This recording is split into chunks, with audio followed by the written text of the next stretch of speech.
तार तार तो बखान क्या करूं मैं राखों के ढेर का, चपटी भभूत में खजाना कुबेर का। ये शंकर की उदारता से, करुणा से, शिव की कृपा से, शिव की उदारता से ये पावन रस तत्व हमको मिल रहा है। नियत, नीति और नजर, शिव महापुराण की इन 3 बातों पर आपका स्मरण हो, जरा ध्यान दीजिएगा।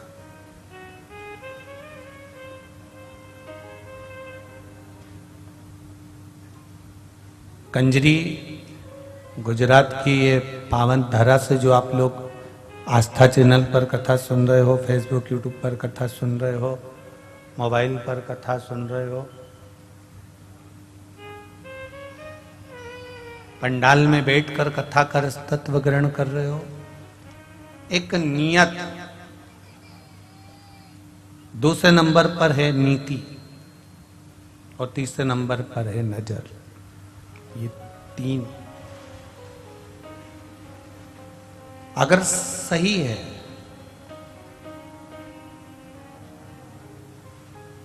हमारी नियत ठीक है, हमारी नीति ठीक है, हमारी नजर ठीक है, तो ये निश्चित है कि पूरी सृष्टि फिर आपकी है और आप सृष्टि के हो।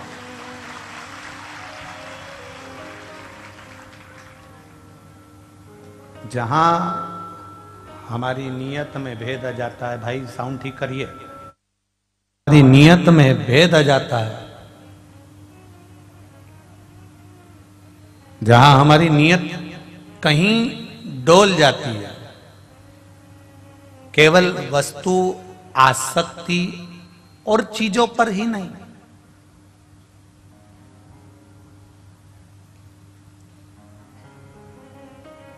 एक अपनी नियत अगर हमने सही रख ली है, फिर नीति, हम जिस कार्य को कर रहे हैं उस कार्य को करते समय कहीं हम किसी का मन तो नहीं दुखा रहे, हम किसी को कष्ट तो नहीं दे रहे, हम किसी को तकलीफ तो नहीं दे रहे, हम किसी को त्राण तो नहीं दे रहे हैं, हम किसी को कष्ट तो नहीं दे रहे हैं।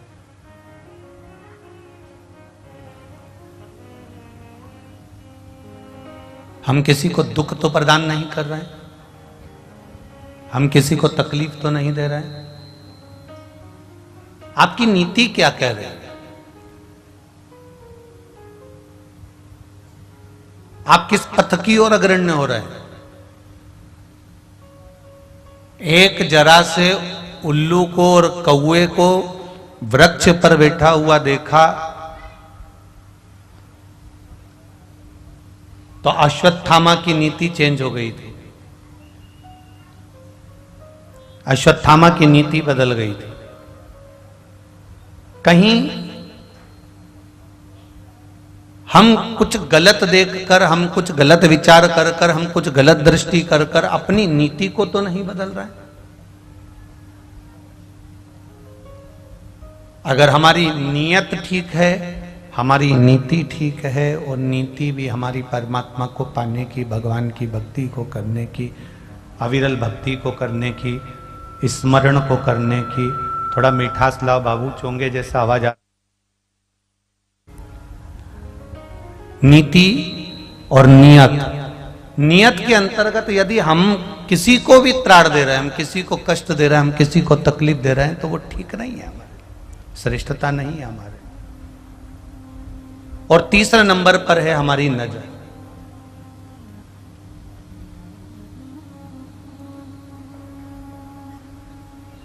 हमारी दृष्टि कहां जा रही है, हमारी नजर कहां जा रही है, हम भगवान का कितना दर्शन कर रहे हैं, कितना भगवान का भजन कर रहे हैं, कितना भगवान के चरणारविंद का रस तत्व ग्रहण कर रहे हैं, कितना भगवान के नाभि कोश का दर्शन कर रहे हैं, कितना भगवान के वक्षस्थल का दर्शन कर रहे हैं, कितना भगवान की नयन का दर्शन कर रहे हैं, कितना भगवान की शिखा का दर्शन कर रहे हैं। उसमें हमारी नयन कहां पर गया, हमारी नजर कहां गई?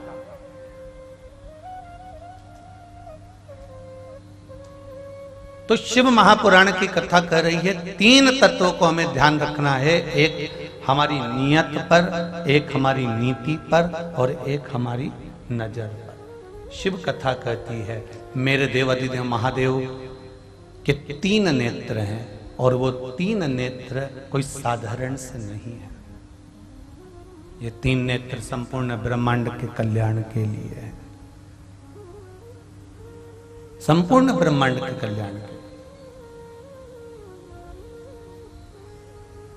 भगवान शिव की कथा कहती है अगर मेरे देवाधिदेव महादेव ने ये 3 नेत्र धारण करके रखे हैं तो ये संपूर्ण ब्रह्मांड के कल्याण के लिए धारण करके रखे। केवल मेरे देवाधिदेव महादेव के पास में कोई भी वस्तु है, अगर त्रिशूल है, डमरू है, भस्म है, सर्प है, बिच्छू है, मृगशाला है, गंगा महारानी है, मेरे देवाधिदेव महादेव के पास में अगर कुछ भी सामग्री है, जो भी मेरे बाबा के पास में है, वो केवल मेरे महादेव के हित की ही नहीं है। अगर मेरे महादेव के पास में कोई सामग्री है तो वो संसार के हित की है, संपूर्ण ब्रह्मांड के हित की है। शिव कथा कह रही है, भगवान देवाधिदेव महादेव का चरित्र कह रहा है। ब्रह्मा जी के मन में यह भाव प्रकट हो जाता है, ब्रह्मदेव के मन में यह भाव उत्पन्न हो जाता है कि मेरे पिता भगवान, पर भगवान विष्णु के पिता कौन है, उनको मुझे ज्ञात करना है, उनको मुझे देखना।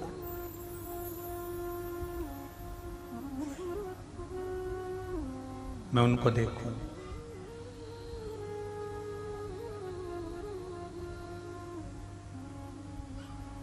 और उनको देखने की ललकता, उनको देखने का जो भाव ब्रह्मा जी के हृदय में प्रकट हो गया, ब्रह्मदेव के मन में प्रकट हो गया।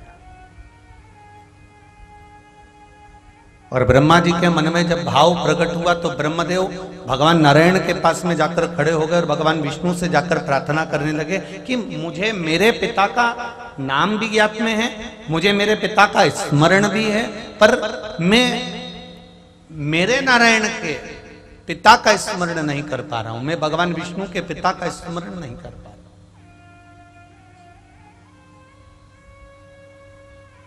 आप मुझे आपके पिता का स्मरण करा दीजिए। कल कथा में आपको कहा था कि अगर हमको अपना पुराना कुछ क्रम देखना हो तो तहसील में जाना पड़ता है, और अगर हमारे पूर्वजों का क्रम देखना हो तो हमें वेद और पुराणों को उठाना पड़ता है। पर ब्रह्मा जी वेद और पुराण नहीं उठा रहे हैं। ब्रह्मा जी जिन वेद और पुराण की रचना करने वाले हैं, ब्रह्मदेव उन भगवान नारायण के पास में जाकर खड़े होकर पूछते हैं कि आपके पिता का स्मरण मुझे करा दीजिए। आपके पिता कौन है? भगवान शिव का वर्णन भगवान विष्णु ने कई बार ब्रह्मदेव से कहा, कई बार भगवान नारायण भगवान ब्रह्मदेव से कई बार भगवान शंकर का गुणगान करते रहे, फिर भी उनके चित्त वृत्ति में यह भाव प्रकट नहीं हो पाया।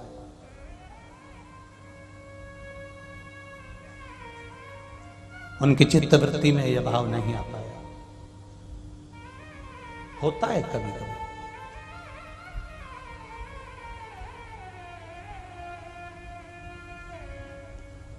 एक व्यक्ति को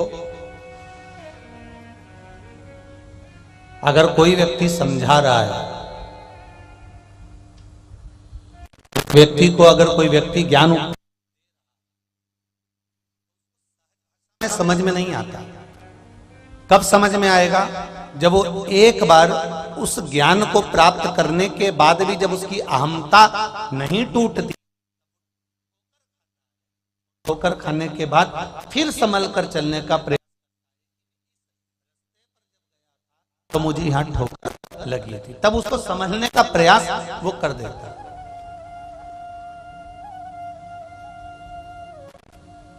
एक बात पहले कही आप लोगों को, आज फिर कह रहे हैं। चलने वाला व्यक्ति जब ठोकर लगती है तो 2 चीजें उसके स्मरण में आती है कि रास्ता कैसा है, और दूसरा उसके स्मरण में आता है कि मुझे संभालने वाले हाथ कितने हैं जो मुझे संभाल सकते हैं। ये उसको ठोकर लगते समय स्मरण में आ जाता है। ब्रह्मा जी भगवान ब्रह्मदेव भगवान विष्णु से कह रहे हैं मुझे आपके पिता का स्मरण करा दीजिए, मुझे आपके पिता का दर्शन करा दीजिए। भगवान विष्णु ने कहा चलिए। एक सुंदर पर्वत के नजदीक में पहुंचे और उस पर्वत को भगवान नारायण और भगवान ब्रह्मदेव दोनों घुमा रहे हैं, दोनों घुमा रहे हैं।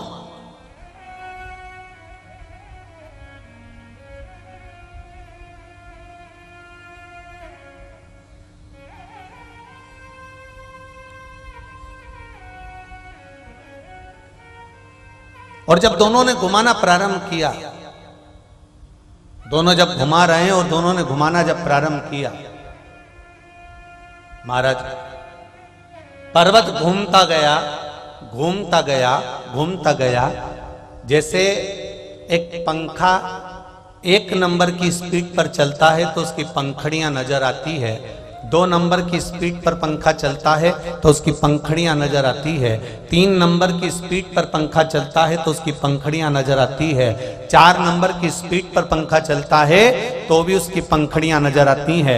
जब 5 नंबर की स्पीड पर पंखा चलता है तो पंखड़ी नजर नहीं आती, केवल एक बिंदु सा नजर आने लगता है। जैसे जल में जब भंवर पड़ती है तो जल में भंवर पड़ते पड़ते एक बिंदु बन जाता है, उसी तरह भगवान देवादिदेव महादेव के लिए नारायण भगवान ने और भगवान ब्रह्मा ने जो पर्वत घुमाना प्रारंभ करा, उससे एक बिंदु जैसा एक आनंदमय एक लिंगायत आकृति प्रकट हो गई और उसमें से आवाज आ गई। महादेव उस लिंगायत आकृति में से प्रकट होकर कहते हैं, हे नारायण आपने मुझे क्यों प्रकट किया, क्या चाहते हो आप? तब भगवान विष्णु कहते हैं कि ये ब्रह्मा जी जानना चाहते हैं कि मेरा पिता कौन है, इसलिए आपका दर्शन कराना जरूरी था। भगवान शिव कहते हैं मेरा ये स्वरूप प्रकट हुआ है,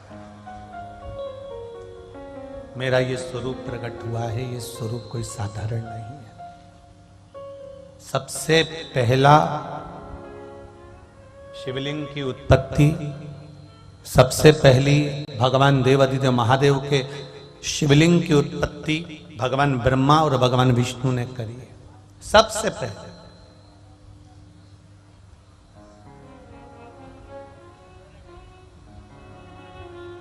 भगवान ब्रह्मा और भगवान विष्णु प्रकट करे, और जिस शिवलिंग को भगवान ब्रह्मा और भगवान विष्णु ने प्रकट करा वो शिवलिंग कोई साधारण नहीं है।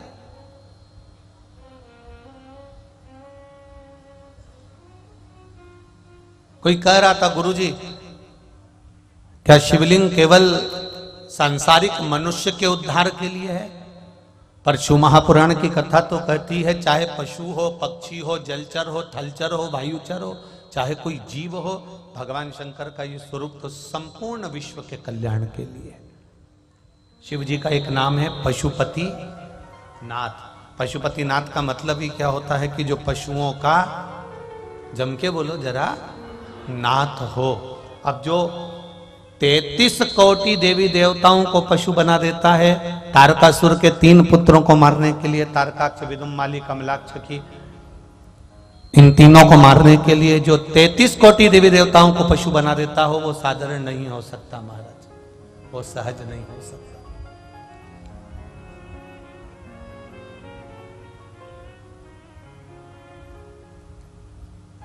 वो सरल नहीं हो सकता।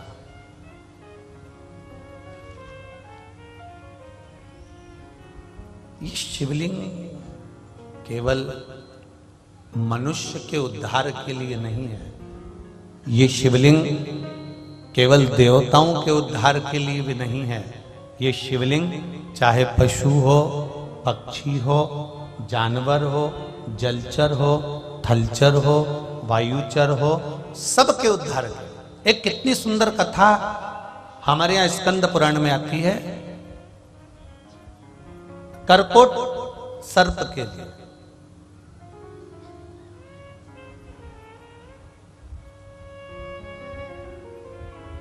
सांपों में भी एक सांप हुआ है, कारकोट सांप, कारकोट नाग, सर्प।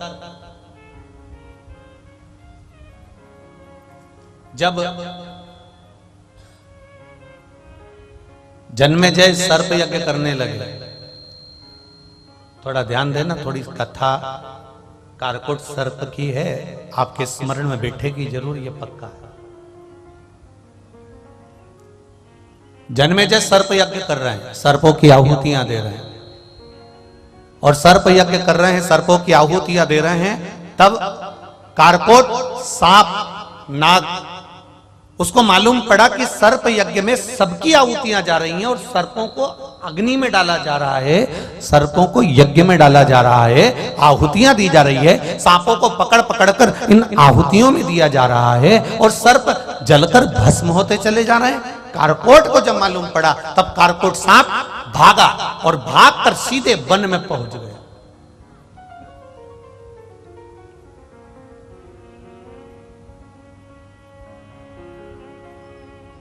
जब कारकोट वन में पहुंचा, अब उसको लगा कि जन्मेजय सर्पों की आहुतियां दे रहे हैं, उसके गुप्तचर आएंगे, सर्प पकड़ेंगे और अग्नि में डाल देंगे। अब मैं करूं तो करूं क्या? अब दुनिया के लोग कहते हैं क्या शिवलिंग केवल मनुष्य के उत्थान के लिए है, मानव के उद्धार के लिए है, क्या देवताओं के उद्धार के लिए है? मेरे राम जी ने शिवलिंग की स्थापना करी, मेरे भगवान कृष्ण ने शिवलिंग की स्थापना करी, पांडवों ने शिवलिंग की स्थापना करी, माता आद्यशक्ति ने शिवलिंग की स्थापना करी, माता पार्वती ने पार्थिव शिवलिंग की पूजन करी, सती माता ने पार्थिव शिवलिंग की पूजन करी, उमा माता ने करी, कात्यायनी ने करी, कुष्मांडा ने करी, चंद्रघंटा ने करी। तो क्या केवल ये शिवलिंग, ये शंकर का स्वरूप क्या केवल मनुष्य या देवताओं के उद्धार के लिए? नहीं नहीं, जैसे कारकोट को मालूम पड़ा कि जन्मेजय यज्ञ कर रहा है, सर्प यज्ञ कर रहा है और आहुतियों पर आहुतियां दे रहा है, तो कारकोट भागा और जंगल में गया।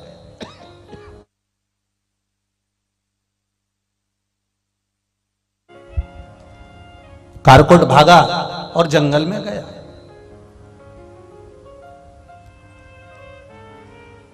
और कारकोट भागकर जंगल में जैसे ही पहुंचता है, कहां छुपूं मैं जाकर, किस जगह पर जाऊं मैं,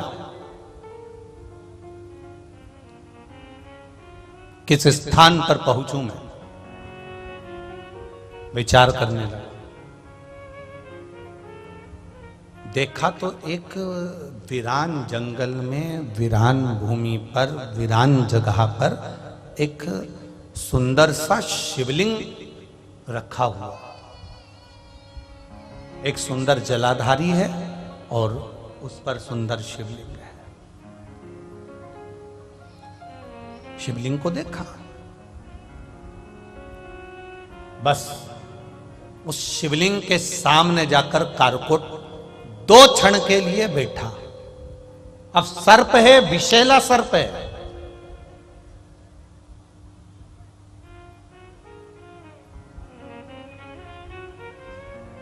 और कोई साधारण सा सर्प नहीं है, ये बड़ा भयंकर विषैला सर्प।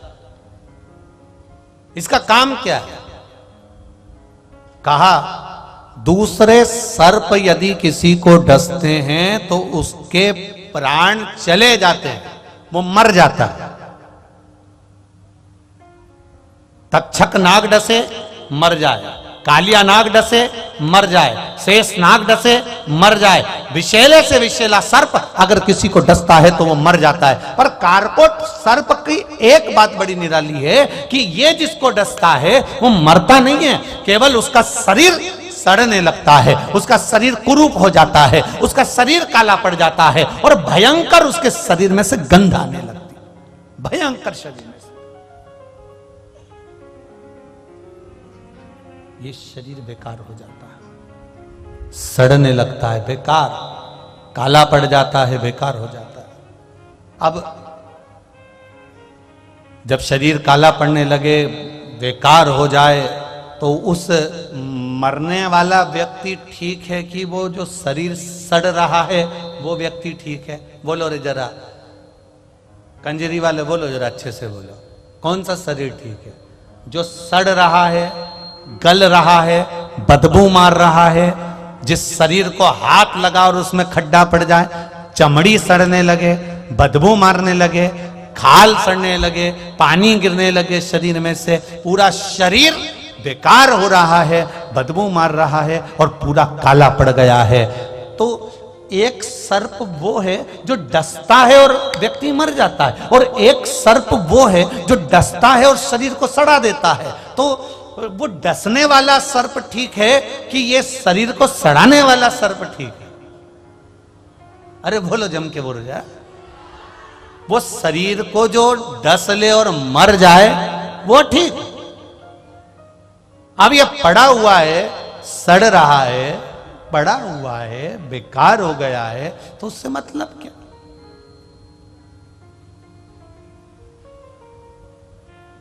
दो आशीर्वाद होते हैं, दो सर्प से समझिएगा जरा। दो आशीर्वाद, एक आशीर्वाद होता है आयुष्मान, बोलो बोलो जरा जम के बोलो, आयुष्मान भव।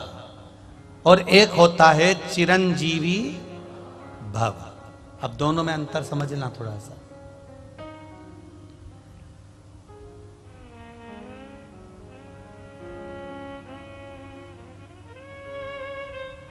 आयुष्मान भव में क्या है? तुम्हारी भगवान खूब खूब लंबी आयु करे। अब भले मुंह में सोफा सेट नहीं, और शरीर में आंत नहीं, हाथ थर थर थर थर धूज रहे, आंखों से दिखाई नहीं दे रहा, मुंह से खाते नहीं बन रहा, कानों से सुनाई नहीं दे रहा, पर बुजुर्गों ने आशीर्वाद दिया था आयुष्मान भव। मतलब अब तुम भले पलंग पर पड़े रहो, सड़ते रहो, गलते रहो, कैसे भी पड़े रहो, तुम्हें आशीर्वाद मिला है आयुष्मान भव होने का, इसलिए तुम्हारी उम्र बढ़ गई। अब पड़े रहो, गलते रहो, सड़ते रहो, जैसे पड़े हो पड़े रहो।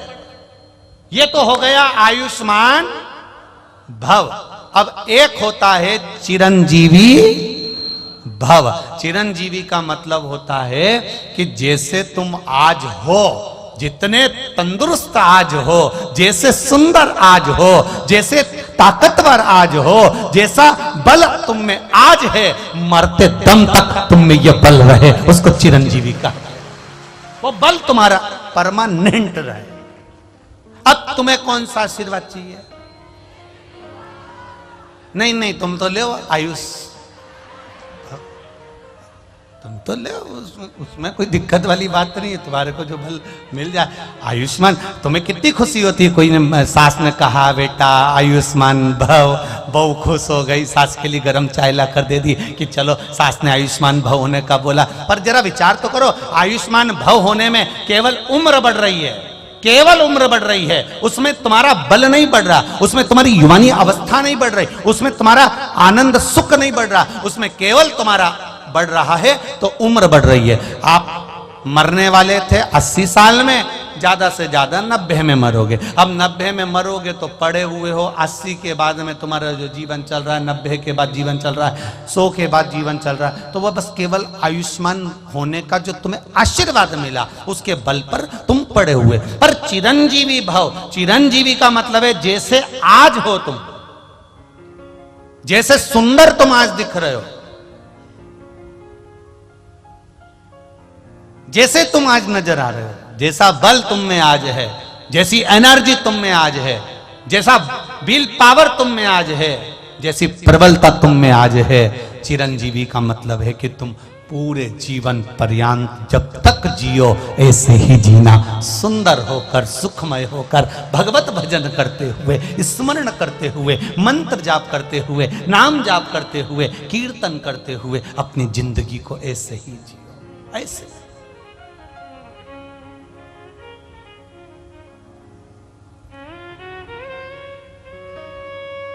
चिरजीवी ऐसे ही रहना। अब दो सांप हैं, एक विषैला सांप जो डसे तो मर जाए, और एक कारकोट सांप डसे तो सड़ जाए, शरीर सड़ जाए।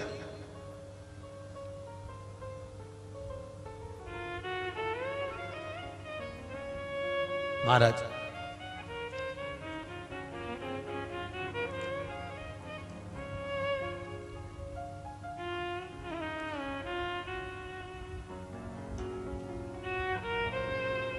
अब वो कारकोट को मालूम पड़ा कि जन्मेजय ने यज्ञ रखा है, सब मर रहे हैं, सांपों की आहुतियां दी जा रही है, सांप समाप्त हो रहे हैं, सबको जलाया जा रहा है।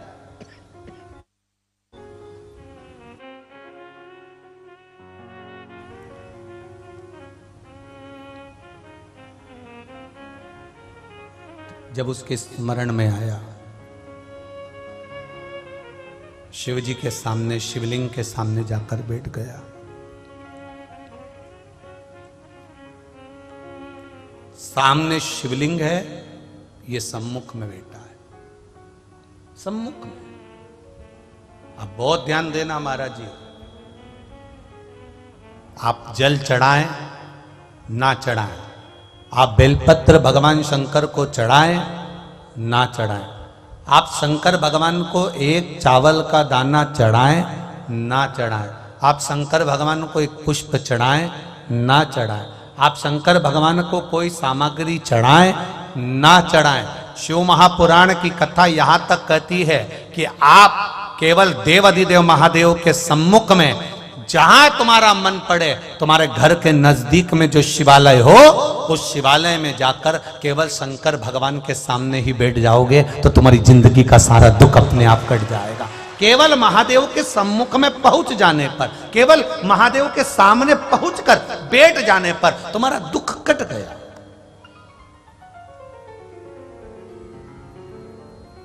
कट गया।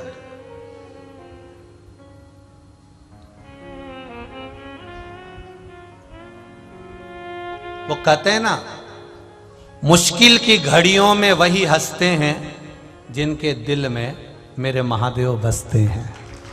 नहीं तो कोई हंसता है क्या?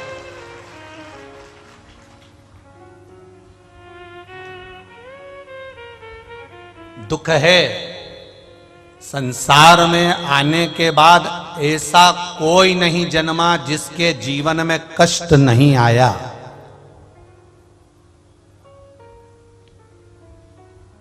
ऐसा कोई नहीं जन्मा जिसके जीवन में कष्ट नहीं आया। माता के गर्भ में रहे तो भी कष्ट में रहे, जन्म लिया तो भी कष्ट में रहे, बड़े हुए तो भी कष्ट में रहे, और अंत समय में मरोगे तब भी कष्ट भोग कर ही मरना पड़ेगा, ये निश्चित है।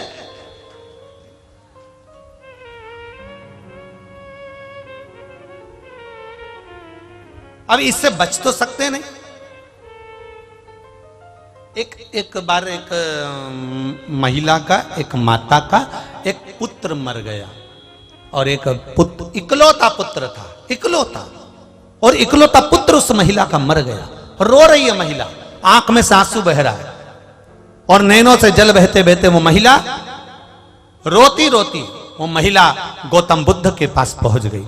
और गौतम बुद्ध के पास जाकर उस महिला ने कहा, बाबा ओ बाबा, बाबा ओ बाबा, मामा ओ बाबा, ए संत जी, ए साधु जी, ए गुरुजन, मेरा बेटा मर गया है बाबा, मेरा बेटा जीवित कर दीजिए, मेरे बेटे को बचा दीजिए, मेरा बेटा वापिस जीवित हो जाए बाबा, ऐसी कृपा कर दीजिए।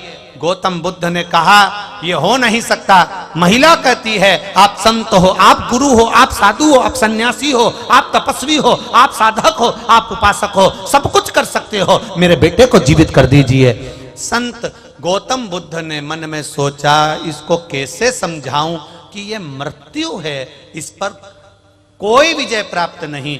व्यक्ति आया है तो जाएगा जरूर, चाहे तुम कितने भी कितनी बादाम खाओ, चाहे मत खाओ, चाहे गुलाब जामुन खाओ, चाहे मत खाओ, चाहे डनलप के गद्दे पे सो, चाहे मत सो, चाहे कथा सुनो, चाहे मत सुनो, मरना तो पड़ेगा, ये निश्चित है। अब गौतम बुद्ध जी से कहा, इसको जीवित कर दो। गौतम बुद्ध कहने लगे, ऐसा हो ही नहीं सकता, नहीं आपको जीवित करना पड़ेगा। बाबा आप संत हो, आप गुरु हो, आप साधु, आप सन्यासी, आप तपस्वी, आप साधक, आप उपासक, इसको जीवित करो। अब वो जीवित कैसे करे? गौतम बुद्ध बाबा ने कहा, ठीक है, मैं इसको जीवित एक शर्त पर कर दूंगा। शर्त तुम्हें मानना पड़ेगा, पूरे नगर में जिसके घर में कभी जिंदगी में कोई ना मरा हो, उसके घर से एक मुट्ठी चावल लाकर दे दो। बस वो चावल मैं इसके ऊपर डालूंगा, और ये जीवित हो जाएगा। उस माँ ने सोचा बस इतने में मेरा बेटा जीवित हो जाएगा, हाँ जाओ। गौतम बुद्ध ने उस माता को भेज दिया, माँ जिस जिसके घर में जाती है, तुम्हारे घर में कभी कोई मरा नहीं हो तो चावल दे दो, तुम्हारे घर में कोई कभी मरा ना हो तो चावल दे दो, तुम्हारे घर में कभी कोई मरा ना हो तो चावल दे दो, तुम्हारे घर में कभी कोई मरा ना हो तो चावल दे दो। प्रत्येक घर में वो माँ जाती है, सुबह से लेकर रात तक, रात से लेकर सुबह तक घूमती है, पर ऐसा कोई घर नहीं मिला जिस घर में कभी जिंदगी में कोई मरा नहीं था, क्योंकि मृत्यु अटल सत्य है, ये सत्य है और इसको कोई नकार नहीं सकता। मां ने आकर कहा बाबा कोई घर ऐसा नहीं मिला जहां कोई मरा नहीं है। गौतम बुद्ध ने कह दिया बस यही समझाना चाहता हूं कि मृत्यु आती जरूर है, उसको कोई टाल नहीं सकता। चाहे मैं हूं, चाहे संसार का कोई व्यक्ति हो, किसी के पास करोड़ों का धन होगा तो वो भी जाएगा, और कोई रोड पर सो रहा होगा तो भी वो जाएगा, इसको कोई बचा नहीं सकता। गौतम बुद्ध ने कहा मां कोई तुम्हारे बेटे को जीवित नहीं कर सकता, पर इतना याद रखना बेटा चले गया पर तुम हो, और तुम्हें ज्ञान देना चाहता हूं कि जीवित रहने का केवल एक साधन है, जीवित रहने का केवल एक आनंद है कि अपने इस शरीर का सदुपयोग करो, इस शरीर से भजन करो, कीर्तन करो, मंत्र जाप करो, यज्ञ करो, अनुष्ठान करो और परमार्थ का कार्य करो। किसी भूखे को भोजन करा देना, किसी को पानी पिला देना, किसी शिक्षा की व्यवस्था कर देना, किसी के शरीर में कष्ट है तो औषधि की व्यवस्था कर देना। ये शरीर भगवान ने दिया है, तो मरने के बाद भी व्यक्ति जीवित रहता है। लोग कहते हैं उसने ऐसा सत्कर्म किया था, ये मरने के बाद जीवित होने का कर्म लोग कहते हैं।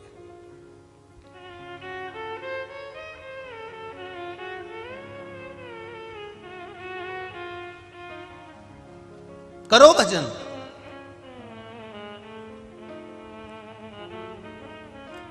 शिव जी पर आप कुछ चढ़ा नहीं सकते, कोई बात नहीं। आप घर से लोटा ले जाने में आपको शर्म आती है, शंकर जी के मंदिर में जाने में कोई बात नहीं। जाओ तो सरी, उसके दरवाजे पर बैठो तो सरी, उसके सम्मुख में पहुंचो तो सरी। सारी समस्या का हल एक लोटा जल। आप उसके सम्मुख में जाओ, उसके सामने पहुंचो, उसके सम्मुख में पहुंचो, मात्र उसके सामने जाकर बैठ जाओ। जैसे कारकोट नाग, कारकोट सर्प शंकर भगवान के शिवलिंग के सम्मुख में जाकर बैठ जाता है और केवल उसके सामने बैठा है। कारकोट ने एक शब्द नहीं कहा, कारकोट ने कोई पुकारा नहीं भगवान को, महादेव को आवाज नहीं लगाई कारकोट ने। कारकोट केवल शिव के सामने जाकर बैठा हुआ था, सम्मुख में बैठा हुआ था, सामने देख रहा था। उतनी देर में तो मेरे देवाधिदेव महादेव जो सामने आ जाता है, उसके सामने महादेव भी प्रकट हो जाता है। मेरा महादेव प्रकट हो गया, मेरा शिव सम्मुख में आ गया, मेरा शंकर उनके सामने आ गया।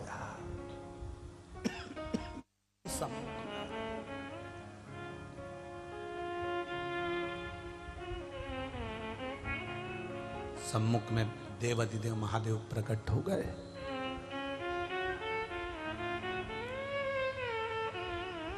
कारकोट महादेव को देख रहे हैं, महादेव कारकोट को देख रहे हैं।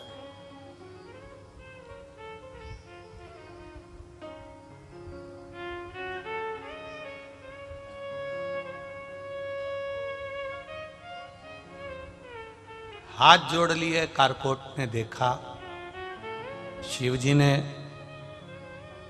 कारकोट नाग को, सांप को देखा तो पूछ लिया क्या बात है,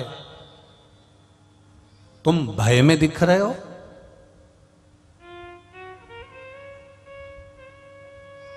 तुम्हें भय है किसी चीज का? तुम भय में दिख रहे हो? तुम्हारे चेहरे पर भय नजर आ रहा है?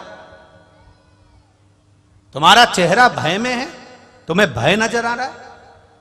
कारकोट कहते हैं कि जन्मेजय ने सर्प यज्ञ रखा है और सर्प यज्ञ में आहुतियां दे रहा है। सर्प यज्ञ में सर्पों की आहुतियां दी जा रही है और सर्प समाप्त होते जा रहे हैं। मैं भागकर जंगल में आ गया। जंगल में कहा जाता आपका स्वरूप देखा, इसलिए थोड़ी देर यहाँ आकर बैठ गया। इस मन की शांति के लिए, इस हृदय की शांति के लिए आपसे भी कहूँगा, एक निवेदन आपसे भी करूँगा। जितने लोग आस्था पर सुन रहे हैं, जितने लोग फेसबुक यूट्यूब पर सुन रहे हैं, और जितने लोग इस कंजरी गांव की पावन धरा पर कथा सुन रहे हैं, उनसे भी कहूँगा कि जब मन में कहीं भय उत्पन्न हो, जब लगे आपको ऐसा लगने लगे कि अब कुछ भी आगे नहीं है, मेरा जीवन अब समाप्ति की ओर है, जब आपको लगने लगे, उस समय, उस घड़ी, उस पल, उस क्षण पर आप शिव के सामने, मेरे देवादिदेव महादेव के सामने 2 क्षण जाकर बैठ जाना। बस बैठोगे, उतनी देर में बाबा महादेव स्वयं आपके दुख को हरण कर लेगा। बैठ जाओ उसके पास, उसके चरणों में जाकर, उसके नजदीक जाकर। मैंने तेरे ही भरोसे, ओ बाबा तेरे ही भरोसे, हवा बिच उड़ती जावांगे, बाबा डोर हटो छड़ीला में कटी जावांगी। भोले मैं तेरी पतंग, शंभो मैं तेरी पतंग। अब 2 क्षण उसके पास जाकर बैठ जाओ। एक पत्र आया, देखिए, पहले जो वेंटिलेटर पर पड़े हैं उनका फोटो देख लो। जितने लोग टीवी पर देख रहे होंगे वो टीवी पर देख लें। उनकी रिपोर्ट है जो डॉक्टर की लगाई गई है।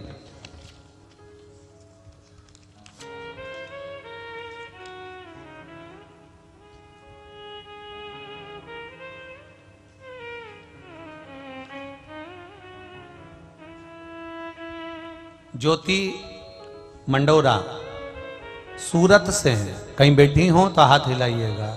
आप ही हैं? दोनों हाथ हिला दो ऐसे। श्री शिवाय नमस्तुभ्यम। एक बार फिर से हाथ हिला दीजिए। हर हर महादेव। मेरा नाम ज्योति मंडोरा। गुरुजी आपसे क्या कहें, बड़ौदा के दूसरे दिन की कथा चल रही थी। उसी समय कथा सुन रहे थे और समाचार आया कि आपकी बहन स्वाति को वेंटिलेटर पर रखा गया है और डॉक्टर ने जवाब दे दिया है कि शरीर केवल 10% ही काम कर रहा है। पूरे शरीर ने काम करना बंद कर दिया, केवल 10% शरीर काम कर रहा है। आप लोग अभी आ जाओ। बस क्या कहें गुरुजी, नाथद्वारा तक जाना मुश्किल हो गया और आंखों में आंसू भर गया कि वेंटिलेटर पर पटक दिया और 10% शरीर काम कर रहा है। धीरे धीरे हम रास्ते भर उनसे बात करते गए, उनका शरीर काम नहीं कर रहा था, पूरा शरीर बेकार हो चुका था। शरीर में श्वास भी धीरे धीरे रुक रही थी। गाड़ी पर चलते चलते बात करते करते पहुंच रहे हैं, पर कथा सुनने से एक मंत्र मिल गया था, श्री शिवाय। जम के बोलो जरा, श्री शिवाय नमस्तुभ्यम। मंत्र मिल गया था, उसको जाप करते करते गए। वहां जाकर हमने शिव जी के मंदिर पर 1 लोटा जल चढ़ाया, भगवान देवादिदेव महादेव से प्रार्थना करी, मेरी बहन के प्राण बचा लो, अभी उसकी उम्र नहीं है बाबा, आप उसको बचाइए। बस क्या था गुरुजी, लोटा भरकर जल चढ़ाया, उस जल को लाकर उसके होठों पर लगाया। डॉक्टर मना कर रहा था कि वेंटिलेटर पर कोई भी चीज नहीं दी जाती, पर हमने ना उसको पानी पिलाया, हमने केवल उसको होठों पर जल लगाया और बाबा की कृपा देखिए, उसके बाद में मेरी बहन एकदम ठीक हो गई। हमने उसी समय पर निर्णय ले लिया था कि अगली कथा जो कंजरी में होगी, पावागढ़ के पास होगी, वहां हम प्रणाम करने के लिए जाएंगे। ये शिव तत्व है। अब ठीक है बाबू, श्री शिवाय नमस्तुभ्यम। बैठिए। हर हर महादेव। शिव तत्व है। शंकर ओ घड़ी।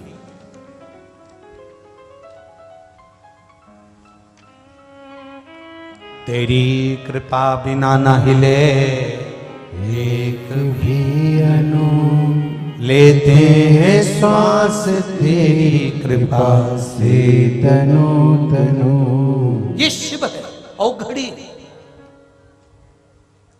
उसकी करुणा बड़ी प्रबल, उसकी दया बड़ी। एक पत्र और है, देखिए।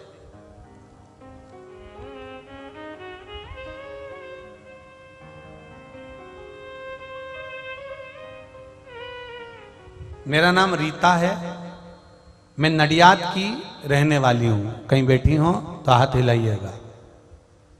मेरा नाम रीता है, मैं नडियाद की रहने वाली हूं। कहीं बैठी हो तो हाथ हिलाइएगा। रीता जी, मेरा नाम रीता है, मैं नडियाद के लिए रहने वाली हूं। गुरुजी, मेरे भोले बाबा से मैं क्या बखान करूं। आपने कहा था बड़ौदा की कथा में कि बाबा शंकर की कथा और शिव की भक्ति 3 महीने में कुछ ना कुछ प्रदान कर देती है। बाबा 3 महीने बाद पावागढ़ की कथा में आपके पास आए हैं। गुरुजी, मुझे बहुत विश्वास था कि मेरे बाबा मेरी सुनेंगे। मेरी भाभी को कई वर्ष से संतान नहीं थी। गुरुदेव, संतान का सुख नहीं था। उन्होंने डॉक्टरों को दिखाया, इलाज करवाया, पर संतान का सुख नहीं था। तब बड़ौदा की कथा में हमने बाबा से प्रार्थना करी थी, बाबा हम जल चढ़ाएंगे, पानी भाभी को देंगे, आप उनको संतान दीजिएगा। बाबा की कृपा से मैं यहाँ प्रणाम करने आई हूँ, क्योंकि मेरी भाभी का गर्भ ठहर गया है। ये शिव तत्व है, ये शंकर औघड़ी है। उसकी कृपा, उसकी दया, उसकी उदारता, ये हमें सुख प्रदान करती है।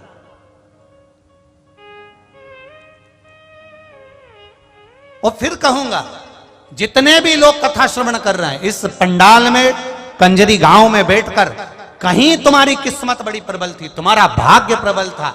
इन दोनों बहनों को धन्यवाद दूंगा, और आदरणीय गुरुदेव संत जी को मैं धन्यवाद दूंगा, जिन्होंने कंजरी में ये शिव महापुराण की कथा करवाकर कंजरी और हालोल वालों का उद्धार कर दिया। धन्य ऐसे संत, धन्य ऐसे गुरुजन।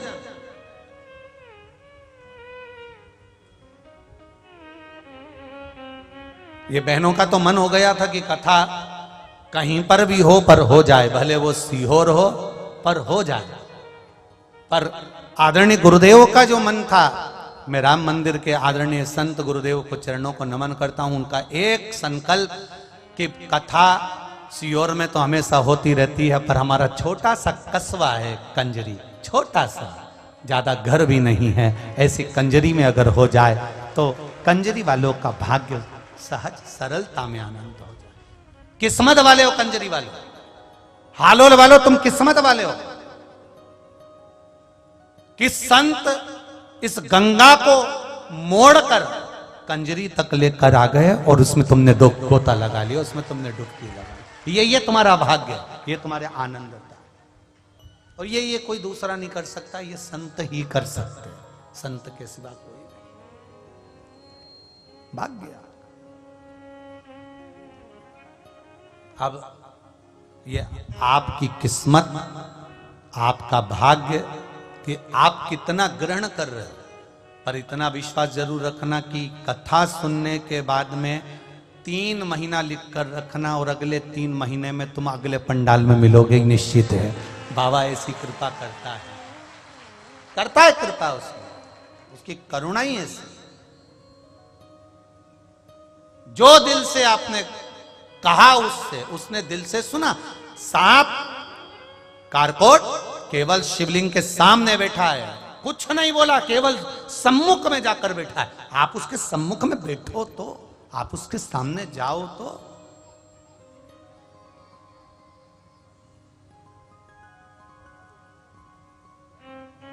आप पहुंचो उसके सामने।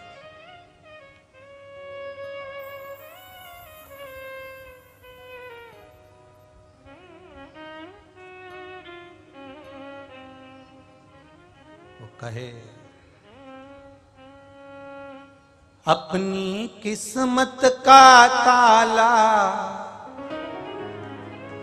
अपनी किस्मत का ताला तुम खोलते चलो। श्री शिवाय नमस्तुभ्यं तुम बोलते चलो। श्री शिवाय नमस्तुभ्यं तुम बोलते चलो। अपनी किस्मत का ताला तुम खोलते चलो। अपनी किस्मत का ताला तुम खोलते चलो। शिवाय नमस्तुभ्यं तुम बोलते चलो। शिवाय नमस्तुभ्यं तुम बोलते चलो। श्री शिवाय नमस्तुभ्यं तुम बोलते चलो। श्री शिवाय नमस्तुभ्यं तुम बोलते चलो। अपनी किस्मत का ताला तुम खोलते चलो। अपनी किस्मत का ताला तुम खोलते चलो। श्री शिवाय नमस्तुभ्यं तुम बोलते चलो। श्री शिवाय नमस्तुभ्यं तुम बोलते चलो।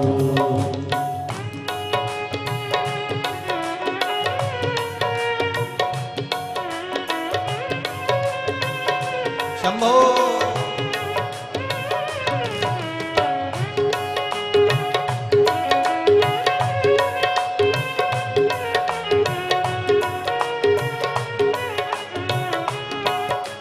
जय हो।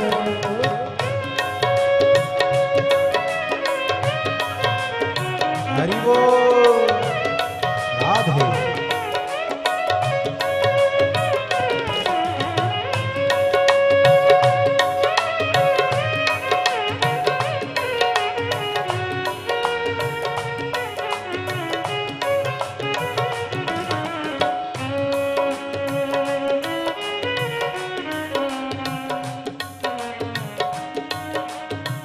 हरि बोल।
समझाना बड़ा मुश्किल है। आखिर वो दर्द दिल है। आखिर वो दर्द दिल है। समझाना बड़ा मुश्किल है। समझाना बड़ा मुश्किल है। आखिर वो दर्द दिल है। आखिर वो दर्द दिल है। सच्चा दरबार लगा है ये भोले की महफिल है। सच्चा दरबार लगा है ये भोले की महफिल है। सच्चा दरबार लगा है ये भोले की महफिल है। सच्चा दरबार लगा है ये भोले की महफिल है। नैनों को डमरू वाले का नैनों को काशी वाले का नैनों को डमरू वाले का दीदार चाहिए। वो काशी रहने वाला भोलानाथ चाहिए। वो काशी रहने वाला भोलानाथ चाहिए। वो काशी रहने वाला भोलानाथ चाहिए। वो काशी रहने वाला भोलानाथ चाहिए। अपनी किस्मत का ताला तुम खोलते चलो। अपनी किस्मत का ताला तुम खोलते चलो। श्री शिवाय नमस्तुभ्यं तुम बोलते चलो। शिवाय नमस्तुभ्यं तुम्हें बोलते चलो। अपनी किस्मत का ताला तुम खोलते चलो। अपनी किस्मत का ताला तुम खोलते चलो। श्री शिवाय नमस्तुभ्यं तुम बोलते चलो। श्री शिवाय नमस्तुभ्यं तुम्हें बोलते चलो।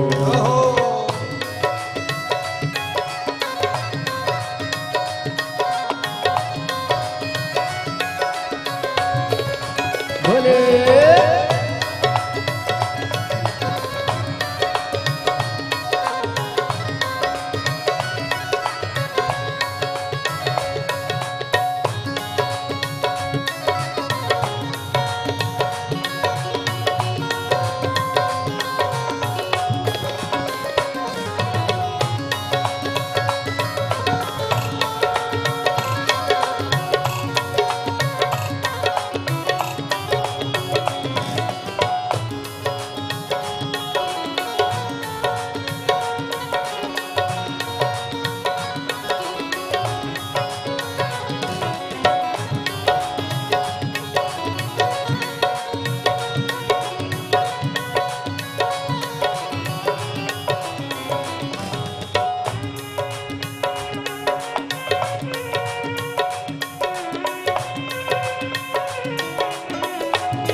हरि बोल।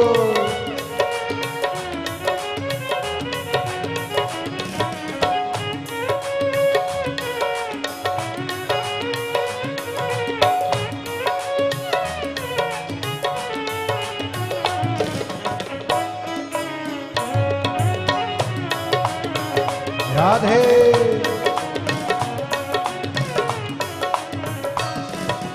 कमी न अरमानों की, कुछ कभी नरमानों की, तेरे इन दीवानों की, तेरे इन दीवानों की, कुछ कमी न अरमानों की, कुछ कमी नरमानों की, तेरे इन दीवानों की, तेरे दिल दीवानों की। मुझको मदहोश बनाए कतार तेरे नैनों की। मुझको मदहोश बनाए नैनों की।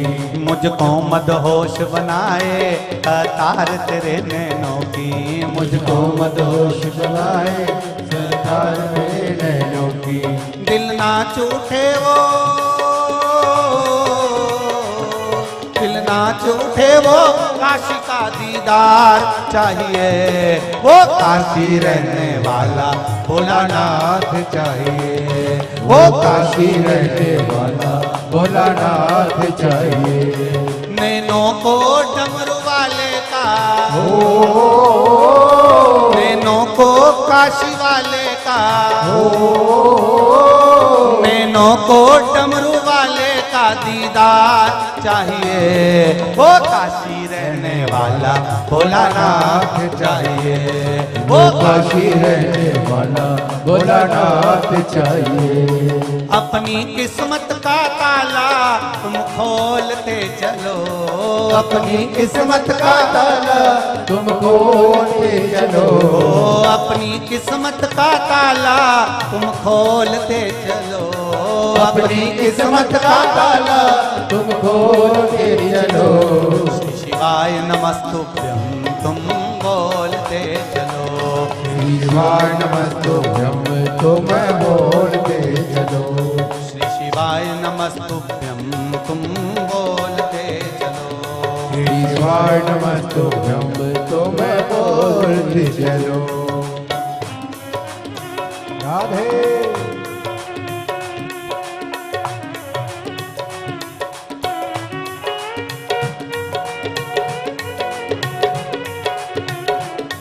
शंभो जय हो हे भोले।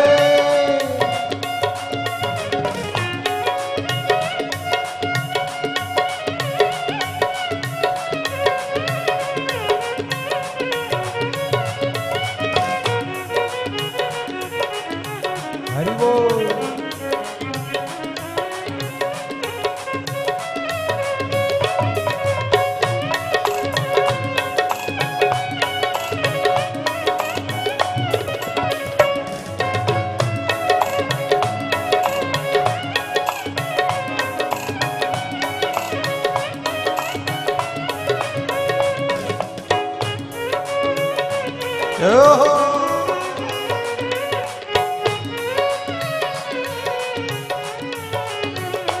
शंभो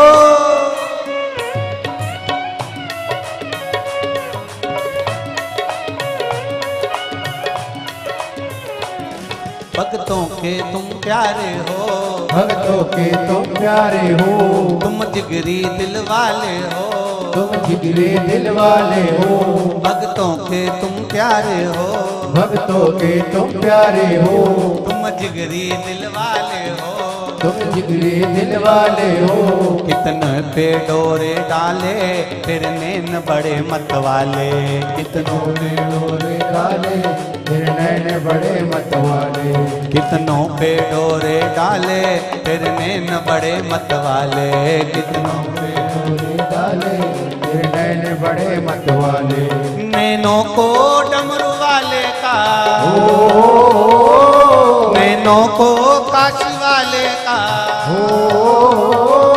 नैनों को डमरू वाले का दीदार चाहिए, वो काशी रहने वाला भोलानाथ चाहिए, वो काशी रहने वाला भोलानाथ चाहिए। वो काशी रहने वाला भोलानाथ चाहिए, वो काशी रहने वाला भोलानाथ चाहिए। अपनी किस्मत का ताला तुम खोलते चलो, अपनी किस्मत का ताला तुम खोलते चलो। अपनी किस्मत का ताला तुम खोलते चलो, अपनी किस्मत का ताला तुम खोलते चलो। श्री शिवाय नमस्तुभ्यं तुम बोलते चलो, श्री शिवाय नमस्तुभ्यं तुम बोलते चलो। श्री शिवाय नमस्तुभ्यं तुम बोलते चलो, श्री शिवाय नमस्तुभ्यं तुम बोलते चलो। अपनी किस्मत का ताला तुम खोलते चलो, अपनी किस्मत का ताला तुम खोलते चलो। अपनी किस्मत का ताला तुम खोलते चलो, अपनी किस्मत का ताला तुम खोलते चलो। श्री शिवाय नमस्तुभ्यं तुम बोलते चलो, श्री शिवाय नमस्तुभ्यं तुम बोलते चलो।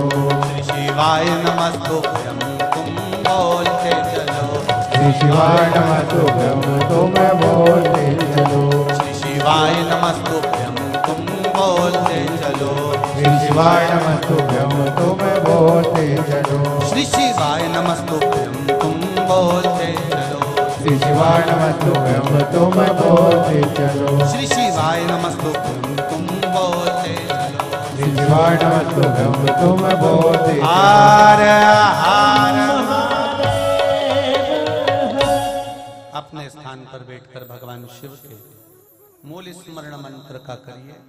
भगवान शंकर से भाव से, दिल से, आनंद से। गुप्त नवरात्रि का अवसर, माँ भद्रकाली पावागढ़ वाली का सुंदर आनंद, सीताराम सरकार का सुख, संतों का पावन सानिध्य और शिव महापुराण की कथा। दिल से हृदय से बाबा देवाधिदेव महादेव से प्रार्थना करिए। श्री शिवाय नमस्तुभ्यं, श्री शिवाय नमस्तुभ्यं, श्री शिवाय नमस्तुभ्यं, श्री शिवाय नमस्तुभ्यं, श्री शिवाय नमस्तुभ्यं, श्री शिवाय नमस्तुभ्यं। भोला सब दुख काटो ओ भोला सब दुख काटो हारा। शिव शंकर जपूं तेरी माला, भोले बाबा जपूं तेरी माला। भोला सब दुख काटो मारा, ओ भोला सब दुख काटो मारा। वेश मंगल मंगलकारी, वेश मंगल मंगलकारी। शमशान वासी हमारा, शमशान वासी हमारा। भोला सब दुख काटो मारा, ओ भोला सब दुख काटो मारा। सर्प कारकोट जाकर बैठ गया शंकर भगवान की शिवलिंग के सामने। केवल मनुष्य नहीं, केवल मानव नहीं, कारकोट स्वयं बैठा है देवाधिदेव महादेव के सामने। शिव प्रगटे,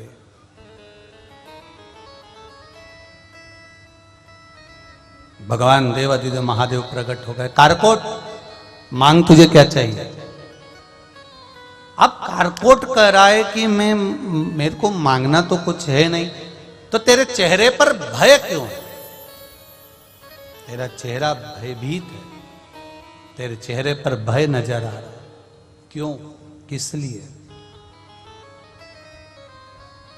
कारण क्या है? कारकोट कहता है प्रभु जन्मेजय सर्प यज्ञ कर रहे हैं और वो सर्प यज्ञ की आहुतियों में सर्प को अग्नि में दे रहे हैं। मैं वहां से भाग कर आया हूं, वीरान वन में आया, आपका शिवलिंग देखा, इसलिए यहां पर आ गया। कुछ कृपा कर दीजिए कि मेरे प्राण ना जाए और अकाल मृत्यु वो मरे जो काम करे चंडाल का। काल उसका क्या बिगाड़े जो भक्त हो महाकाल का। जो शिव का उपासक होता है,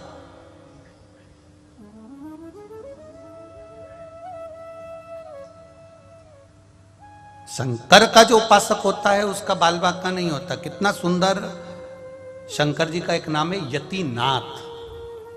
जम के बोलो जरा, कौन सा? यतिनाथ। मतलब भगवान शंकर अतिथि बने, मेहमान, तो उनका नाम हो गया यतिनाथ।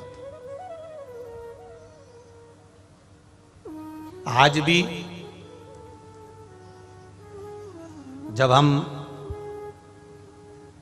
किसी लड़का या लड़की का संबंध करने के लिए जाते हैं, किसी छोरा छोरी का, डिकरा डिकरी का जब संबंध करने के लिए जाते हैं, विवाह करने के लिए जाते हैं, तो पहली बार अगर हम जानते हैं कि लड़का अच्छा है या लड़की अच्छी है और हमको ये संबंध करना है, हमको ये विवाह पक्का करना है, तो यतिनाथ भगवान शिव का नाम लेकर जाया जाता है। क्या नाम लेकर जाते हैं? यतिनाथ। जब भगवान शिव का ये नाम हम उच्चारण कर कर जाते हैं ना, तो शिव उस संबंध को अगर आपके लायक है, आपके हिसाब से है, तो शंकर भगवान उस संबंध को पक्का कर ही देते हैं। ये यतिनाथ भगवान का स्मरण। शिव का एक नाम है यतिनाथ। अब कितने भोले हैं भगवान शंकर, और उनका भक्त कितना भोला। एक आहुक नाम का भील था, जिसका नाम था आहुक। उसकी धर्मपत्नी का नाम था आहुका।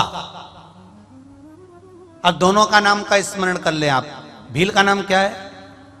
बोलो बोलो जम के। आहुक। और उसकी धर्मपत्नी का नाम आहुका। दोनों भील हैं, वन में विचरण करने वाले, मृगा करने वाले, जीवों को मारने वाले, वंचर करने वाले, और आराम से अपनी जीविका को जीने वाले। उनके घर में कोई नहीं है, ना बच्चे हैं, ना माता पिता है, ना कोई परिवार है, ना कोई कुटुंब है। बस दोनों झोपड़ा बनाकर वन में दोनों भील रहते। दोनों भील और भीलनी रह रहे, दोनों निवास कर।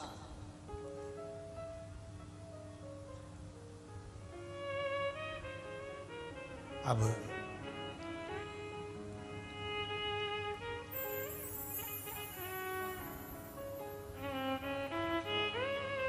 जितना समय मिलता था घर से फ्री हुए, घर में काम से फ्री हुए, तो भगवान के भजन में लग गए। अब जरा ध्यान देना, बहुत समझने वाली बात है। मेरे गुजरात की बहनों से निवेदन है और भाइयों से निवेदन है, आज का जो जमाना है वो आज के जमाने में लोग अलग रहते हैं। अलग रहते हैं तो उनके साथ ज्यादा बड़ा परिवार नहीं रहता, केवल, समझ गए क्या? हाँ, बस इतना में तो तुम समझ जाते हो। हम भी गुजरात की ये दूसरी कथा चल रही है, बड़ोदरा के बाद भैया कंजरी में गुरुजी ने बुला लिया, तो ये दूसरी कथा है। इतने में हम भी समझ गए हो तुमको कि तुम कथा समझ जाते हो जरा जल्दी हो।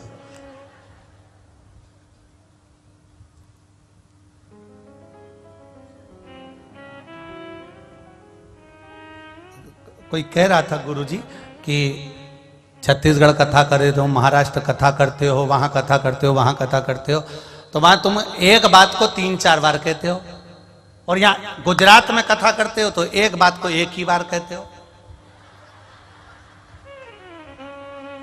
हमने कहा यहाँ के लोग जरा जल्दी समझ जाते हैं, क्योंकि यहाँ जो माताएं वस्त्र धारण करती है तो ऐसा करके, और वो बाल भी अच्छा जूड़ा वूड़ा बना के और बढ़िया बैठती है। अब हमारे उधर थोड़ा सा ऐसे बैठते हैं तो वो अंदर घुसते घुसते थोड़ा समय लगता है। अब यहाँ घुसने में देरी नहीं लगती है, एकदम सट से अंदर चले जाओ तो तुरंत इनको बैठ जाना, तुरंत एक ही बार में। अब फिर वही बात आ गई, केम छो। अब मतलब समझ में आ गया। अब शिव कथा कर रहे, दोनों निवास कर रहे हैं। अब समझने वाली बात यह है कि भील और भिलनी दोनों साथ में रह रहे हैं। रहने के बाद परिवार का जब काम हो जाता है, फ्री हो जाते हैं, शंकर भगवान के मंदिर पहुंच जाते हैं, शिवलिंग का स्मरण करते हैं, शंकर का अनुमोदन करते हैं, शिव तत्वों को जानते हैं, दोनों भगवान शंकर की पूजन में लग जाते हैं। अब इनके पास पूजन का कोई सामान नहीं है। पत्तियां वृक्ष की तोड़ी, शिव का श्रृंगार कर दिया, कहीं से जल भर कर लाए, शंकर का स्नान कर दिया, थोड़ा सा जल लाए, शिव मंदिर को साफ कर दिया।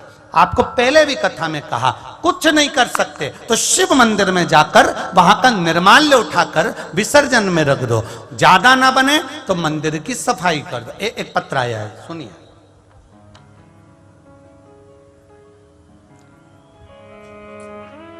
बिमला जी हैं, मैं बिमला वर्मा नोएडा से आई हूं। कहीं बैठी हो आप ही हैं?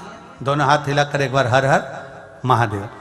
मैं विमला वर्मा हूं, नोएडा से आई हूं गुरुजी।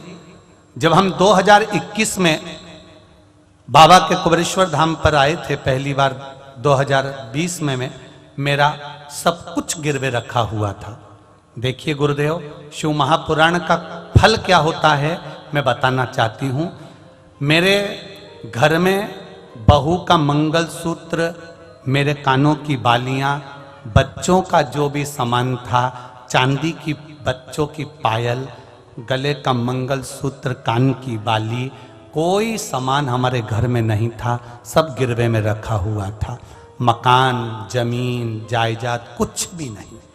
मेरा बेटा वृंदावन में ही काम करता है, उसका काम धंधा भी बंद हो गया था, कुछ भी नहीं था। इतने कर्जे में लदालुम हो गए, इतने कर्जे में लदालुम हो गए कि कई बार तो विचार कर लिया कि रहना ही नहीं। फिर एक बार टीवी पर शिव महापुराण की कथा सुनी और कथा सुनते ही मन में विश्वास जागृत हुआ।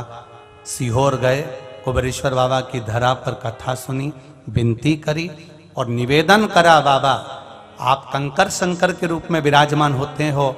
शिव महापुराण में गुरुजी कहते हैं कि जो मांगा जाता है वो देता है। मेरा कर्जा पूरा चुकवा दीजिए।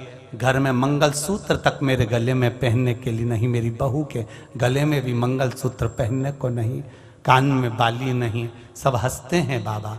बाबा मैं ये 2022 की इस कथा में कंजरी गांव में इसलिए आई हूं क्योंकि मेरे बाबा ने जो 2020 का कर्जा था 2021 से चुकाना चालू कर दिया और आज 2022 में पूर्ण तरह से कर्जे से मुक्त हो गई। तो मैं यहाँ प्रणाम करने आई हूँ। बैठिए बहन। श्री शिवाय नमस्तुभ्यम। मैं नोएडा से आई हूँ, बाबा को प्रणाम करने के लिए आई और बाबा से विनती करने आई हूँ। मेरी एक तमन्ना है कि मैं भी नोएडा में एक शिव महापुराण की कथा कराऊं। ये बाबा से विनती करूं। शिव तत्व है शंकर।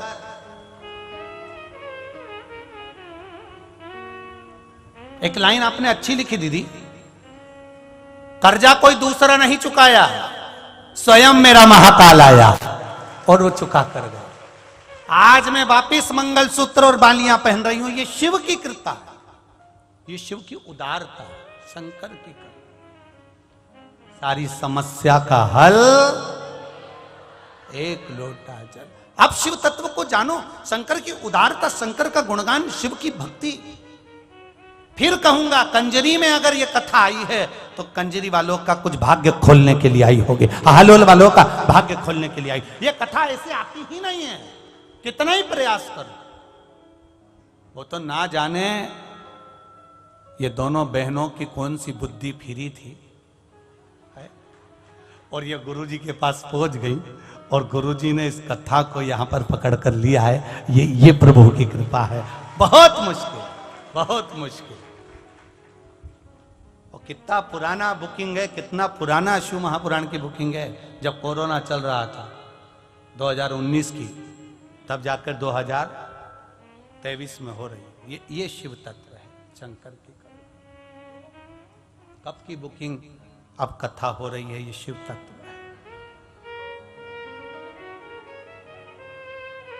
मैंने तेरे ही भरोसे, ओ बाबा तेरे ही भरोसे, हवा बिच उड़ते जावागे, बाबा डोर हटो छड़ीला में कटी जावागी। भोले मैं तेरी पतन, शंभो मैं तेरी पतन, हवा बिच उड़ती जावागे, बाबा डोर हटो छड़ीला में कटी जावागी। ये शिव तत्व है, ये शंकर और उसकी उदारता। आहुक आहुका दोनों रह रहे हैं, काम होने के बाद शंकर की आराधना कर रहे हैं। ये हमको सीखना है। परिवार में रहो, भले दो ले रहे हो, एक फ्लैट में आप रह रहे हो, आपके बच्चे रह रहे हैं, कोई नहीं रह रहा। घर का जब सारा काम समाप्त हो जाए, घर का पूरा फैलारा जब उठ जाए, घर का पूरा कार्य हो जाए, फ्री हो जाओ, तब 1 मिनट, 1 क्षण, आधा घंटा, 5 मिनट, 10 मिनट, जितना तुमको मिल जाए। हमारे संतों ने तो हमको 24 घंटा दिया है भजन करने के। 24 घंटे नहीं कर सकते तो कम से कम 12 घंटा कर लो। 12 घंटा तो सीओर वाला महाराज ही नहीं करता, तो तुम कैसे करो? फालतू की बात करना, जो है वो है, उसमें कौन सी दिक्कत? हम अपने आप को ना बदलें और तुम्हें बदल दें तो का मतलब क्या हुआ? बोलो सही है? एक माता अपने बच्चे को लेकर गुरुजी के पास आई। गुरुदेव गुरुदेव, गुरुजी ने पूछा क्या है? हाथ जोड़ के निवेदन है, मेरे बच्चा बहुत मीठा खाता है, तुम इसकी शक्कर बंद करा दो। गुरुजी ने कहा ठीक है, 1 हफ्ते बाद आ जाना। अब वो 1 हफ्ते बाद आई, और 1 हफ्ते बाद आई और बेटे से गुरुजी ने कहा बेटा कल से शक्कर खाना बंद कर देना। अब महिला को गुस्सा आ गया, इतनी सी बात कहने के लिए 1 हफ्ते इंतजार कर। उस दिन क्यों नहीं बोले गुरुजी? गुरुजी बोले किसी को अगर ज्ञान दे रहे हो तो पहले अपने पर भी अमल करना पड़ता है। 1 हफ्ते पहले मैंने शक्कर छोड़ दी थी, इसलिए इसकी छुड़वाई है। अब हम किसी को ज्ञान दे रहे हैं, क्रोध मत करो, और मालूम पड़े फिर किसी को ज्ञान, क्रोध मत करो, फिर तन्न फन, तो फिर कहना और करने में अंतर क्या हुआ? फिर क्या मतलब का ऐसा कहना? गुरुजी कहते हैं पहले मैंने अपनी शक्कर छोड़ी, फिर मैंने इसको कहा कि बेटा शक्कर छोड़ो। क्यों? हम अपने भीतर से विकार निकालेंगे, तब दूसरे को बताएंगे, तब दूसरे पर उसका असर पड़ता है। हम सुधरेंगे, युग सुधरेगा। हम बदलेंगे, युग बदलेगा। हम ही नहीं सुधरे तो फिर क्या मतलब का सुधर? कहो बच्चों से। 24 घंटा संतों ने दिया।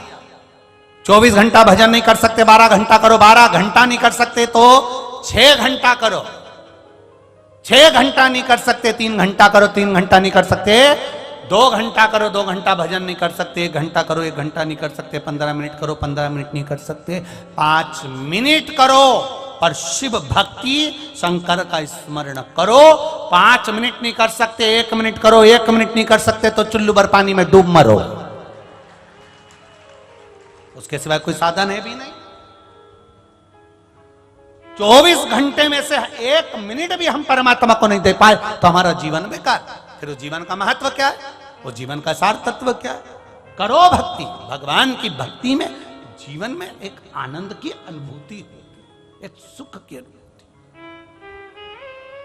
राम राम रटते रहो जब तक घट में प्राण, कबहु तो दीन दयाल के भनक पड़ेगी कान। भजो परमात्मा को।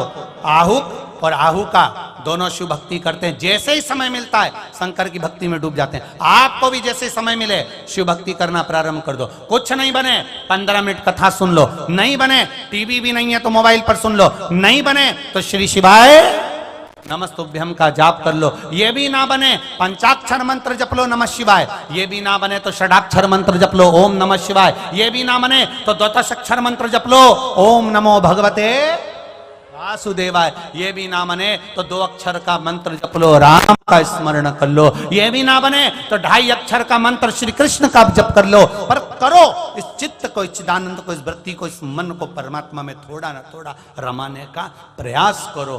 क्यों? जब हम रमेंगे उस समय तो वो हमारी ओर दृष्टि अवश्य करेगा, ये निश्चित है। हम जपेंगे, हम बोलेंगे तो वो हमें देखेगा। एक प्रैक्टिकल करो। तुम यहां से जाती जाती आवाज लगा देना, कोई आगे चल रहा उसको, ए भानु, फिर आवाज लगाना, ए भानु, फिर आवाज लगाना, ए भानु, फिर आवाज लगाना, ए भानु। इतनी देर में जो भानु होगा वो मुड़कर जरूर देखेगा।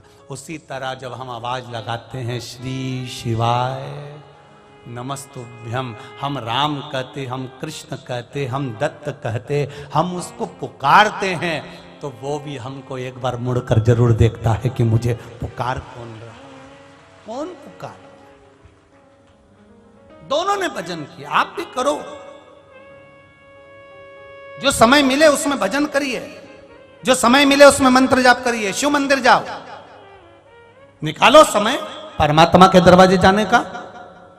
तेरे मंदिर में आना मेरा काम है और मेरी बिगड़ी बनाना तेरा काम है। हम जाएं उसकी चौखट तक, जाओ, पहुंचो उसके द्वार पर।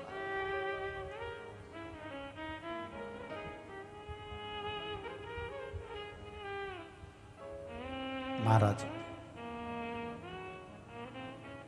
शिव जी की आराधना में इतने डूब जाते थे ये भील और भिलनी, इतने डूब जाते थे कि नारद जी ने देखा इनको भजन करते हुए, साधना करते हुए। सबकी भक्ति अलग अलग है। रावण भगवान शंकर को स्तुति कर पाता था, बाणासुर शंकर भगवान को कभी स्तुति नहीं करा, केवल शंकर जी के मंदिर में जाता था और कूदना चालू कर देता था, कूदता था, नाचता था, नगाड़े बजाता था, मृदंग बजाता था, मंजीरे बजाता था, डमरू खड़काता था। ना बने तो दोनों होठों के बीच में उंगली को लेकर, देखा है? अरे बोलो तो जम के। वो भी ना बने तो दोनों गाल को, ये गाल दोनों को बजाता था। ये भी ना बने, कैलाश पर्वत पर जाकर दोनों हाथों से ताली बजाता था।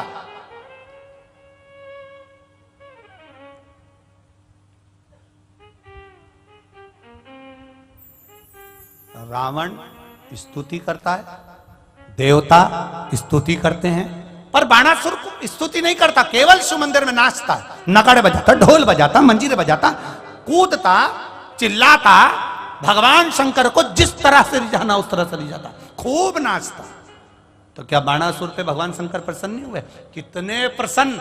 एक बार बाणासुर बस एक ही धुन रमा कर बैठ गया, बम बम बम बम बम बम बम बम बम बम बम बम बम बम बम बम। शिव जी आ गए उसके पास में, ओ दादा चुप हो जा, बहुत देर से रेडियो चल रहा है, सिर दुखने लगा, थोड़ा शांत हो जा। नी हुआ, फिर चिल्लाने लगा, बम बम बम बम बम बम बम बम बम बम बम बम बम बम। पार्वती जी बोली तुम चले जाओ, इसको आशीर्वाद दिया, पागल कर दिया इस, बम बम बम बम बम बम बम बम। शंकर जी बोले 3 बार हो आया, कुछ मांग भी नहीं रिया, बस बोले ही जा रिया, बम बम बम बम बम बम बम बम बम बम।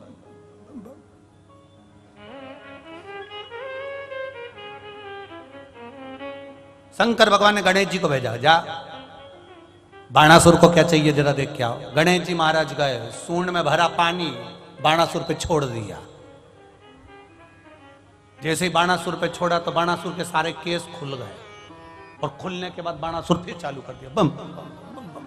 अब जो पानी केस में लगा था वो महादेव पर बम बम बम बम। अब जैसे कोई कपड़ा पानी का और निचोड़े फटकी किसी के सामने। अब ये भगवान शंकर ने गणेश जी को वापस बुलाया, इधर आ जा, इधर आ, इधर आ। क्या करके आया? कि पानी छोड़ी आया उसके ऊपर। अरे तू उस पे छोड़ के आया, वो मुझे पे छोड़ दिया, तुझे ये करने का कौन ने बोला था? पिताजी गलती हो गई। सदानंद कार्तिकेय को बुलाया, कार्तिकेय जी। सदानंद कार्तिकेय आके बोले पिताजी ये बम बम बम बम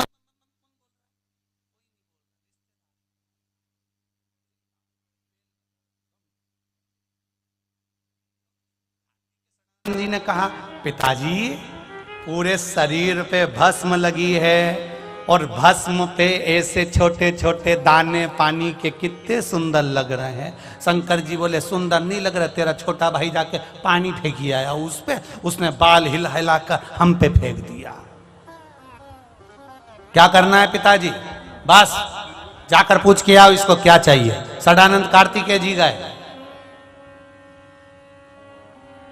और सदानंद कार्तिकेय जी ने जो जाकर पूछा, बाणासुर, ओ बाणासुर। बाणासुर कुछ नहीं बोल रहा, बम बम बम बम बम बम बम बम बम।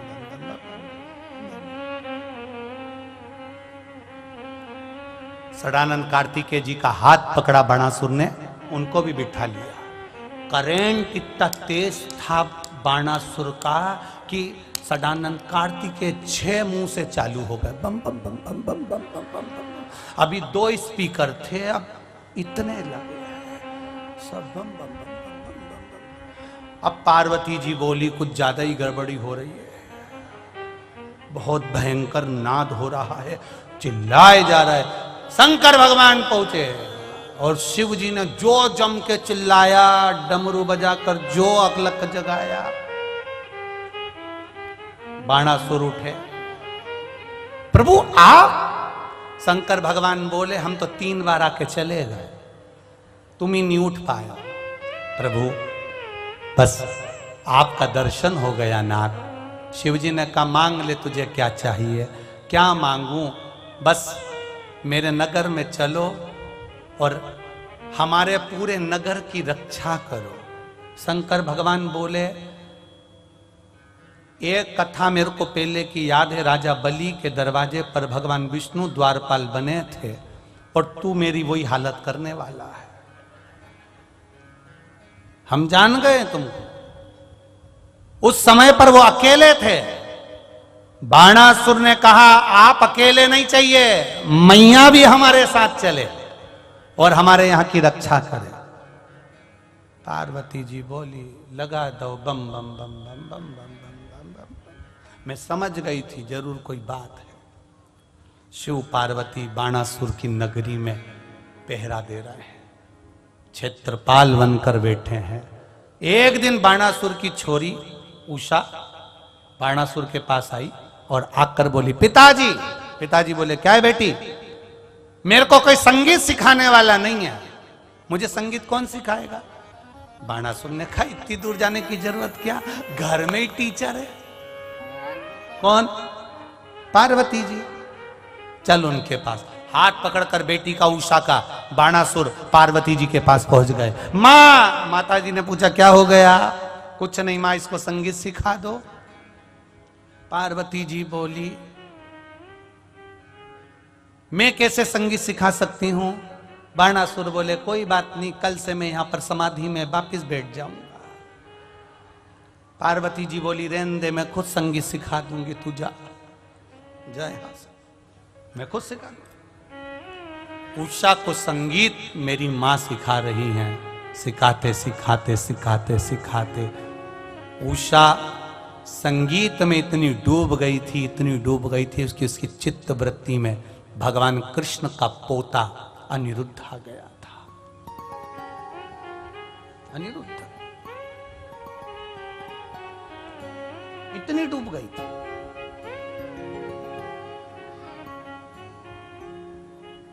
चित्तवृत्ति में इतना बल, इतना आनंद।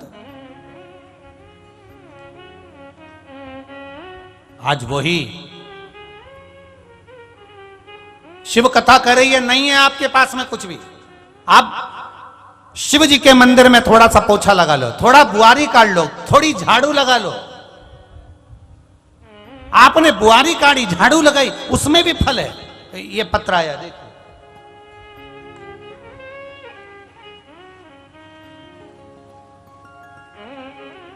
श्रीमती ममता ग्वालियर से कहीं बैठी हो तो हाथ हिलाइएगा।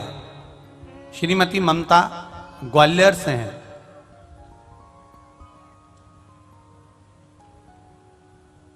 गुरुजी, 1 लोटा जल और देवाधिदेव महादेव के मंदिर की झाड़ू और पोछा लगाने का फल क्या है? मेरे पति की दोनों किडनियां खराब हो गई थी। डॉक्टर ने बोला था कि यह नहीं जिंदा रहेंगे। किडनियां दोनों फेल हो गई। तब मैंने पशुपतिनाथ व्रत किया, शिव मंदिर में झाड़ू लगाती, पोछा लगाती, एक लोटा जल चढ़ाती, बाबा देवाधिदेव महादेव पर चढ़ा हुआ एक बेलपत्र लेकर आती, उनको देती। बाबा की कृपा से उनकी दोनों किडनियां काम करना प्रारंभ कर दी। ये देवाधिदेव महादेव, ये शंकर, ये ओघड़ी,